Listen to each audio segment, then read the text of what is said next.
Hello बच्चों। तो आज हमारा इस न्यूमेरिकल सीरीज़ का थर्ड और आखिरी पार्ट है। और इस सीरीज़ में हम लोग पिछले 6 सेमेस्टर्स के मतलब 21, 22, 22, 23, 23, 24 के जो सेमेस्टर्स के एग्जामिनेशन हुए हैं आपके फिजिक्स में, उसमें जो न्यूमेरिकल्स आए हैं उनका डिस्कशन कर रहे हैं। तो जो रिपीट हो रहे हैं उनको हम अवॉइड कर रहे हैं, और जो नए तरह के न्यूमेरिकल्स हैं इन छः सेमेस्टर्स में उनको हम लोग यहाँ पर डिस्कस कर रहे हैं। आइए देखते हैं अगले क्वेश्चन में हमारे पास क्या है। हमसे पूछा गया है कि derive an expression for the Compton wavelength shift. आपसे डेल्टा लेमडा को डिराइव करने का पूछा गया है। तो ये थ्योरी वाला पार्ट है, इसके साथ न्यूमेरिकल जुड़ा हुआ। ये कहता है कि the wavelength of x ray photon is doubled on being scattered through 90 degree with a carbon block in a Compton experiment. Find out the wavelength of the incident photon. Electron का मास दिया गया है, h दिया गया है, और आपको स्पीड ऑफ लाइट दी गई है। जल्दी से एक बात हम समझ लेते हैं कि होता क्या है इस कॉम्पटन इफेक्ट का मतलब क्या होता है। तो कॉम्पटन इफेक्ट में क्या होता है, आपके पास एक टारगेट होता है, ठीक है। एक मान लो टारगेट इलेक्ट्रॉन है, और इसके ऊपर आप एक एक्सरे का फोटोन भेजते हैं जिसकी वेवलेंथ लेमडा है, या कह लो ई जो है वो एच सी बाई लेमडा है, लेमडा 1 मान लेते हैं। उसके बाद फिर जब इस पर टक्कर होती है टारगेट से, तो फोटोन जो होता है वो एक दिशा में किसी दूसरे wavelength H C by lambda dash या लेमडा 2 वेवलेंथ से स्कैटर्ड हो जाता है, और जाहिर सी बात है लेमडा 2 की वैल्यू लेमडा 1 से ज़्यादा होती है। इलेक्ट्रॉन जो होता है वो किसी दूसरी दिशा में रिकॉइल हो जाता है, चिटक के चला जाता है। तो अब आपसे ये जो लेमडा 2 होता है, यानी कि जो स्कैटर्ड हुआ है फोटोन, और जो लेमडा 1 है यानी कि जो इंसिडेंट हुआ है, इनका जो डिफरेंस होता है उसी को बच्चों हम लोग डेल्टा लेमडा कहते हैं या कॉम्पटन शिफ्ट कहते हैं। तो ये कॉम्पटन शिफ्ट का मतलब है। तो आपके पास क्वेश्चन क्या दिया गया है, the wavelength of the x ray photon is doubled, यानी स्कैटरिंग के बाद लेमडा 2 की वैल्यू कितनी हो जाती है, 2 टाइम लेमडा 1। लेमडा 1 क्या है, लेमडा 1 जो है वो इंसिडेंट फोटोन की वेवलेंथ है। इंसिडेंट वेवलेंथ हम कह लेते हैं कि जो फोटोन आपने एक्सरे का भेजा था उसकी इंसिडेंट वेवलेंथ है, यानी कि लेमडा 1 की वैल्यू लेमडा के बराबर है। तो कॉम्पटन शिफ्ट क्या हो जाता है, कॉम्पटन शिफ्ट हो जाता है डेल्टा लेमडा 2 माइनस लेमडा 1, और ये हो जाएगा 2 लेमडा माइनस लेमडा यानी कि लेमडा। तो आपको कॉम्पटन शिफ्ट कितना आ गया, लेमडा। अब लेकिन यहाँ पर क्या है कि क्योंकि लेमडा हमसे पूछा, मतलब हमसे यही पूछ ही रहे हैं कि लेमडा कितना होगा। आखिर में देखो लिखा है find out the wavelength of the incident light. तो आपके पास फार्मूला क्या होता है, lambda is equal to H upon am not C 1 minus cos phi. ये जो है ये आपका कॉम्पटन शिफ्ट का फॉर्मूला है, जो कि आप इस क्वेश्चन में डिराइव भी आपको करना है। पूछा ही गया है ना, कॉम्पटन शिफ्ट का फॉर्मूला डिराइव करिए। तो अब आपके पास देखें क्या क्या चीज़ें हैं। आपके पास है, जस्ट अ मिनट, आपके पास इस समय यहाँ पर है डेल्टा लेमडा बराबर 6.6। एक चीज़ यहाँ पर हम कह सकते हैं H upon am not c है 1 माइनस कॉस 90 डिग्री। कॉस 90 की वैल्यू 0 होती है। तो आपके पास लेमडा यानी कि डेल्टा लेमडा ही तो लेमडा है, तो lambda is equal to H upon am not c है। इसे कहा जाता है लेमडा सी, यानी कि जो H upon am not c है इसे कहा जाता है इलेक्ट्रॉन केस में कॉम्पटन वेवलेंथ। अगर यहाँ मान लो कोई और पार्टिकल न्यूमेरिकल में दिया होता तब नहीं, लेकिन चूंकि यहाँ पार्टिकल आपका इलेक्ट्रॉन ही दिया गया है, तो एच अपॉन एम नॉट सी जो होता है वो कॉम्पटन वेवलेंथ होता है। इसकी वैल्यू होती है 0.0242 एंगस्ट्रॉम। तो लेमडा कितना हो गया, आपने जो एक्सरे भेजी थी उसकी वेवलेंथ कितनी थी, 0.242 एंगस्ट्रॉम। तो इस तरह से आपका आंसर यहाँ से कैलकुलेट हो जाएगा। अगला क्वेश्चन हमसे पूछा जा रहा है कि एक लाइट सोर्स है जिसका वेवलेंथ 6000 एंगस्ट्रॉम है, और एक प्लेनो कॉन्वेक्स लेंस है जिसका रेडियस ऑफ कर्वेचर 100 सेंटीमीटर है न्यूटन रिंग अरेंजमेंट में। Find out the diameter of the 50th dark ring. तो आप कह लो 50 जो है वो n जो है 15 वैल्यू है, लेमडा जो है वो आपका 6000 एंगस्ट्रॉम है, यानी कि हम इसको मीटर में कन्वर्ट कर लेते हैं तो 6000 10⁻⁻10 मीटर, और रेडियस ऑफ कर्वेचर जो है वो है हमारा 100 सेंटीमीटर या कह लो 1 मीटर। फार्मूला जो होता है nth डार्क रिंग का वो होता है 4nr लेमडा। ये फार्मूला होता है, इसको याद रखिएगा। तो आपके पास डायमीटर जो है उसका फार्मूला हो जाएगा 4 इंटू 15 इंटू आर कितना है 1 इंटू लेमडा कितना है 6000 into 10 to power minus 10 metre में कन्वर्ट करना है ना, तो आपको 10⁻10 यहाँ पर लिखना पड़ेगा। तो ये आपने लिख दिया। तो ये कितना हो जाएगा 15 चौके 60 इंटू, अगर हम इसको यहाँ से हटा दें तो ये हो जाएगा 60 गुणे 10⁻⁻8, और अगर इसका अंडर रूट ले लेंगे तो 60 गुणे 60 गुणे 10⁻⁻8 तो जाएगा, एक बाहर आ जाएगा, 10⁻⁻4 आ जाएगा, तो ये आ जाएगा 6 इंटू 10⁻⁻4 मीटर। ये डी की वैल्यू है, हमने यहाँ पर डी ले लिया है, डी एन स्क्वायर था तो यहाँ पर डी एन ले लिया, तो डी 15 कह दो, तो 15 की डायमीटर कितनी हो जाएगी, 6 इंटू 10⁻⁻3, यहाँ 3 हो जाएगा ना, एक जीरो हटा दिया, मीटर, यानी कह लो 6 मिलीमीटर। तो इस तरह से आपका जो पूछा गया है कि 15वीं डार्क रिंग की डायमीटर कितनी होगी, वो 6 मिलीमीटर होगी। अब हमारे पास एक और क्वेश्चन है, और मैं ये कहूँगा कि ये एक बढ़िया क्वेश्चन है, बढ़िया इन सेंस डिफ़िकल्ट क्वेश्चन है, और आई डोंट नो बच्चों ने कैसे इसको अटेम्प्ट किया था। तो सोल्यूशन क्या है भाई हमारे पास, सोल्यूशन ये है कि कॉम्पटन शिफ्ट हमें निकालना है। ओके, हमें सबसे पहले तो निकालना है कॉम्पटन शिफ्ट, और कहा गया है कि और साथ ही साथ kinetic energy of the recoil electron भी निकालना है। ठीक है, तो X ray of wavelength, okay, lambda कितना है, लेमडा 1 की वैल्यू है 1 एंगस्ट्रॉम, 1 एंगस्ट्रॉम इसकी वैल्यू है। Scatter from a carbon block, the scatter radiation is observe at 90 degree. ठीक है, तो अब आपको डेल्टा लेमडा निकालना है, तो डेल्टा लेमडा क्या हो जाएगा, H/m0c 1 माइनस कॉस 90 डिग्री, और ये वैल्यू कितनी हो जाएगी, ये वैल्यू हो जाएगी, यहाँ से तो हो जाएगा 0, तो ये बचेगा सिर्फ H/m0c, और इसकी वैल्यू हमें मालूम है 0.242 एंगस्ट्रॉम होती है। तो आपको डेल्टा लेमडा की वैल्यू तो मालूम हो गई, तो एक सवाल का तो हिस्सा पूरा हो चुका है। प्रॉब्लम इसके दूसरे हिस्से में है। दूसरे हिस्से में प्रॉब्लम ये है कि आपको इलेक्ट्रॉन की काइनेटिक एनर्जी निकालनी है। तो जरा समझे, आपके पास एक टारगेट इलेक्ट्रॉन था, आपने उसके ऊपर एक फोटोन भेजा Hc/λ1 एनर्जी का, फिर आपका जो फोटोन स्कैटर हुआ वो Hc/λ2 एनर्जी का हुआ, और इन दोनों की एनर्जी का जो डिफरेंस था, मतलब Hc/λ1 माइनस Hc/λ2, उसी डिफरेंस के बराबर की काइनेटिक एनर्जी लेकर के ये इलेक्ट्रॉन बाहर चला गया है। तो बेसिकली जो रिक्वायर्ड इलेक्ट्रॉन है, रिक्वायर्ड इलेक्ट्रॉन्स जो काइनेटिक एनर्जी है वो क्या हो जाएगी, वो काइनेटिक एनर्जी असल में इन दोनों फोटोनों की एनर्जी के डिफरेंस के बराबर है। तो Hc1/λ1 मतलब इंसिडेंट फोटोन की एनर्जी, Hc/λ2 बराबर स्कैटर्ड फोटोन की एनर्जी। लेकिन यहाँ पर हमें डेल्टा लेमडा की वैल्यू मालूम है, तो हम एक यहाँ पर बुद्धिमानी दिखाते हैं। डेल्टा लेमडा बराबर होता है लेमडा 2 माइनस लेमडा 1, तो लेमडा 2 की वैल्यू लिख लेते हैं डेल्टा लेमडा प्लस लेमडा 1। इससे फ़ायदा क्या होगा, अभी देखेंगे कैलकुलेशन में थोड़ी सी हमारी आसानी बढ़ जाएगी। तो अगर हम Hc/λ1 लिखें minus Hc/λ delta lambda plus lambda 1 लिखें इस तरह से, तो अब इसको ऐसे सॉल्व करना बढ़िया हो जाएगा। तो काइनेटिक एनर्जी बराबर हो जाएगा Hc बाहर ले लो, और यहाँ पर एलसीएम ले लोगे, delta lambda plus lambda 1 minus lambda 1 divided by lambda 1 delta lambda plus lambda 1, ये हो गया, डेल्टा लेमडा 1 कैंसिल हो गया। तो काइनेटिक एनर्जी का फॉर्मूला हो गया Hc into delta lambda upon lambda 1 delta lambda plus lambda 1। अब यहाँ हमें सारी चीज़ें मालूम है, क्या है, 6.63 इंटू 10⁻⁻34 मालूम है, डेल्टा लेमडा 0.042 मालूम है, उसके बाद 1 एंगस्ट्रॉम कहा ही गया है, तो 1 इंटू 10⁻⁻10 है, और यहाँ कितना हो जाएगा 0.242 इन प्लस 1 इंटू 10⁻⁻2, और यहाँ भी 10⁻⁻10 हो जाएगा, यहाँ 10⁻⁻10 हो जाएगा। ठीक है, तो ये एक 10⁻⁻10 इससे कैंसिल हो जाएगा। इस पूरे को वैल्यू को जब आप सब कुछ जोड़ घटाना गुणा गणित कर लोगे तो इसकी वैल्यू कितनी आएगी, मैंने कहीं कैलकुलेट करके रखा है, इसकी जो वैल्यू आएगी वो जूल में आएगी। फिर आप उसको 1.6 इंटू 10⁻⁻19 से डिवाइड कर सकते हो, तो वो वैल्यू आएगी 295 इलेक्ट्रॉन वोल्ट। ये आपकी वैल्यू आएगी अगर आप जूल को इलेक्ट्रॉन वोल्ट में कन्वर्ट कर दोगे तो।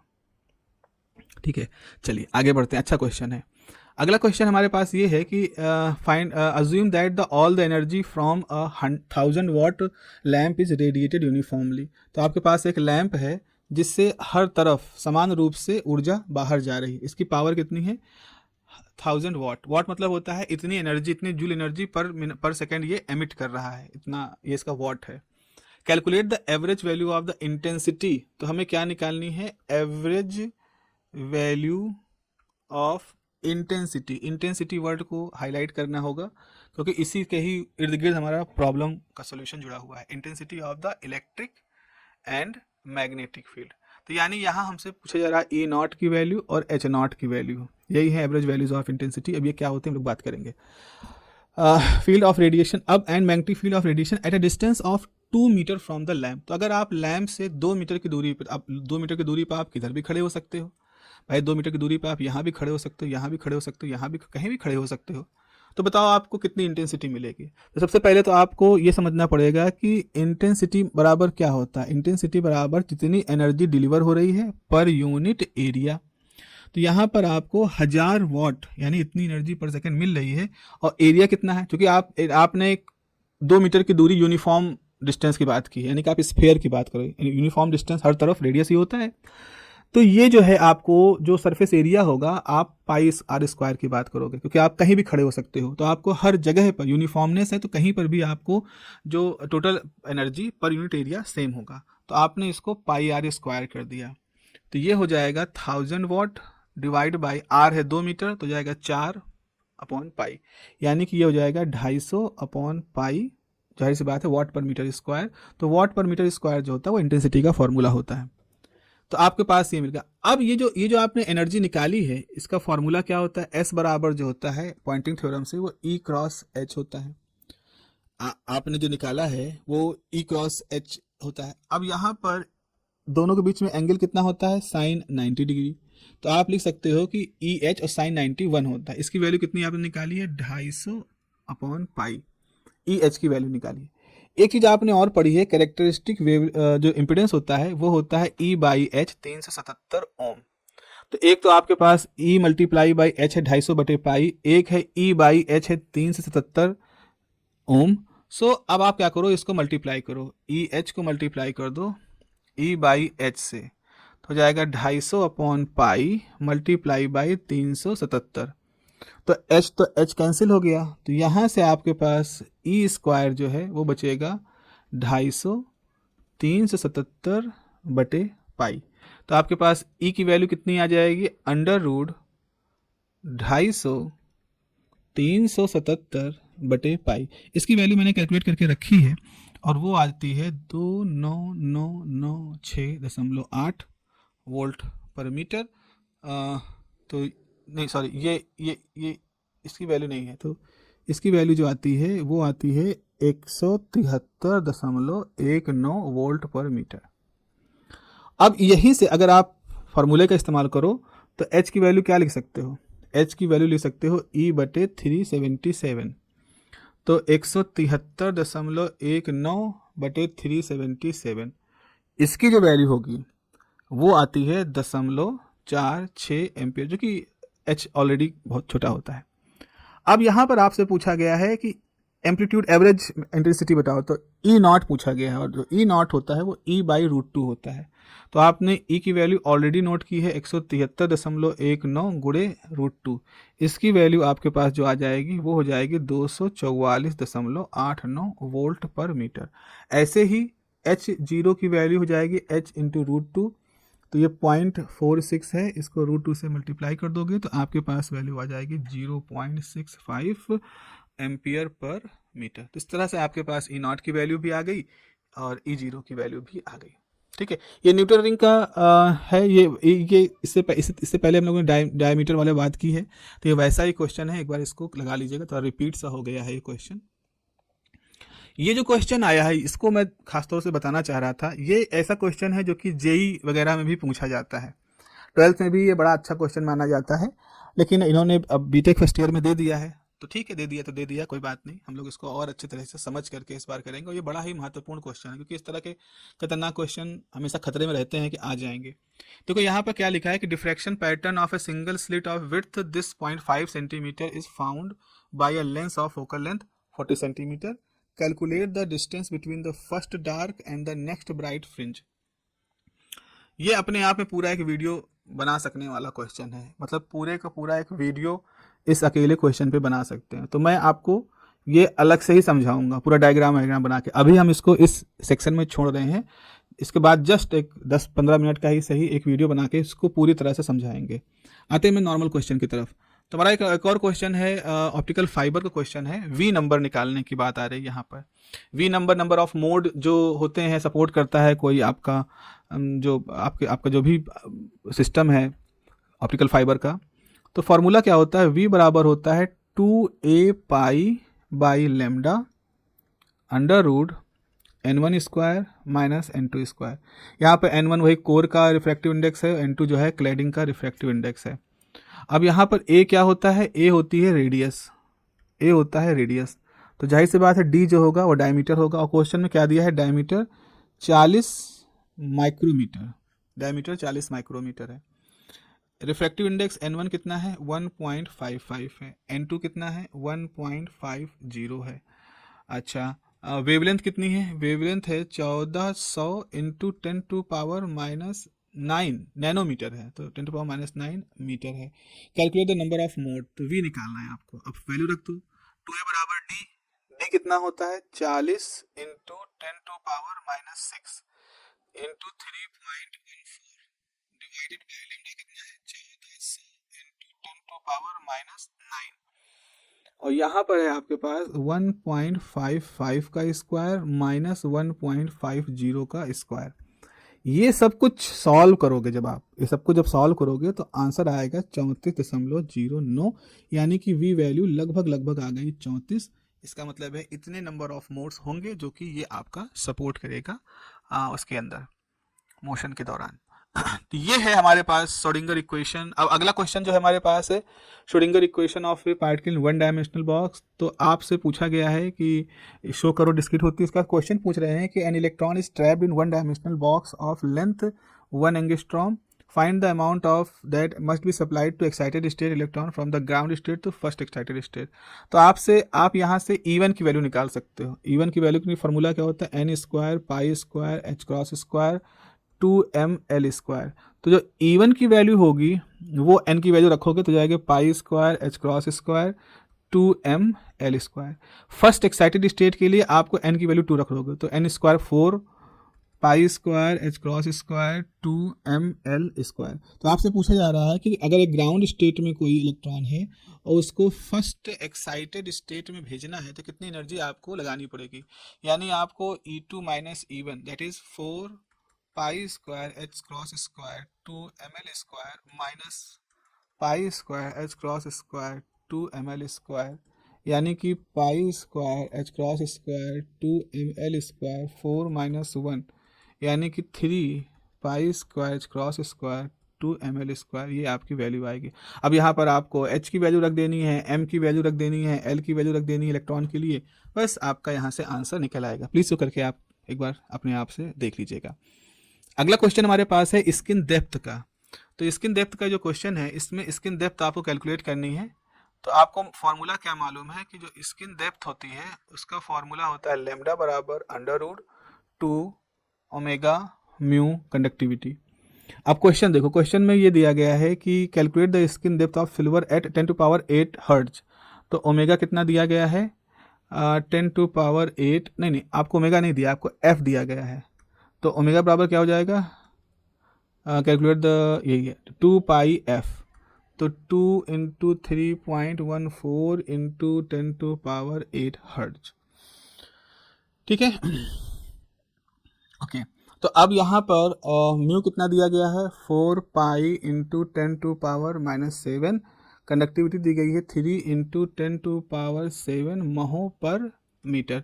तो बस अब आपको यहाँ पर फॉर्मूले में यूज कर देना है कि 2/2 पाई इंटू 10⁻⁻10 प्लस माइनस नहीं होती frequency plus 8 hertz into 4 pi into 10⁻⁻7 into conductivity 3 into 10⁻7 महो पर मीटर।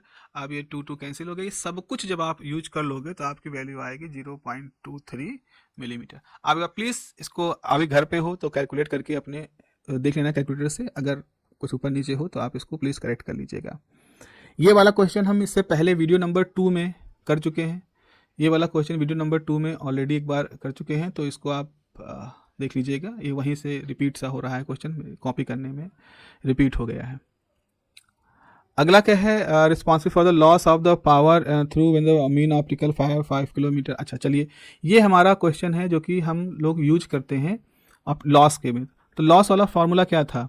लॉस का बच्चों फार्मूला था कि 10/L log base 10 P input upon P output.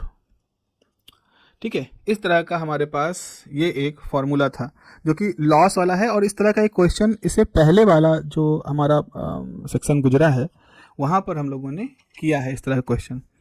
अभी क्या है, discuss the important factor responsible for the loss in optical fibre. आप theory में लिख दोगे। फिर आपसे कहा गया है कि when the mean optical power launch fibre calculate the fibre loss, यानी आपको अल्फा निकालना है optical fibre when the mean power launched into 5 kilometre length of optical fibre. और इनपुट कितना दे रहे हो, इनपुट पावर कितना है 120 micro watt, 120 into 10⁻⁶ watt. And the mean power at receiver, mean power at receiver मतलब output जो है वो 4 इंटू 10⁻⁻�6 वाट है। तो 120 माइक्रो वाट से 4 माइक्रो वाट बचता है। अल्फा बताओ, जबकि 5 किलोमीटर लेंथ की आपकी पूरा ये लेंथ है। तो फार्मूला क्या हो जाएगा, 10/5 किलोमीटर में है, log base 10 120 into 10⁻⁻⁶ upon 4 into 10⁻⁻�6, ये -6 कट गया, ये हो जाएगा 30। तो ये हो जाएगा 2 log 10 बेस 30। और चूँकि लॉस है तो यहाँ माइनस भी, लॉस दिखा रहे तो माइनस तो आएगा ही। तो ये हो जाएगा, इस सबका पूरा जो कैलकुलेशन होगा वो हो जाएगा 2.954 डेसिबल पर किलोमीटर। इस तरह से आपका अल्फा आ जाएगा। आपको किलोमीटर को मीटर में कन्वर्ट करने की आवश्यकता नहीं है, फार्मूला लॉस का जो होता है वो डेसिबल पर किलोमीटर में ही होता है। चलिए हम अपने आखिरी क्वेश्चन की तरफ आ गए हैं। यहाँ हमसे पूछा गया है कि डिस्कस करिए the effect of the external magnetic field on superconductor, the transition temperature of lead is this. अब देखो यहाँ पर जरा समझो क्या मतलब है इस सवाल का। इससे पहले जरा इसके थ्योरी वाले सेक्शन की तरफ जाके हम देखते हैं। ये हमारा टेम्परेचर का हिस्सा है, ये हमारा मैग्नेटिक फील्ड है। ग्राफ हमारा इस तरह से होता है। ग्राफ क्या बताता है, ग्राफ ये बताता है कि एक क्रिटिकल टेम्परेचर होगा उस समय जब आपने कोई मैग्नेटिक फील्ड नहीं अप्लाई की होगी। उसके बाद फिर एक क्रिटिकल मैग्नेटिक फील्ड होगी, अगर आपने 0 केल्विन टेम्परेचर भी ले आए तो उस समय जो क्रिटिकल मैग्नेटिक फील्ड होगी उसको SC0 कहते हैं।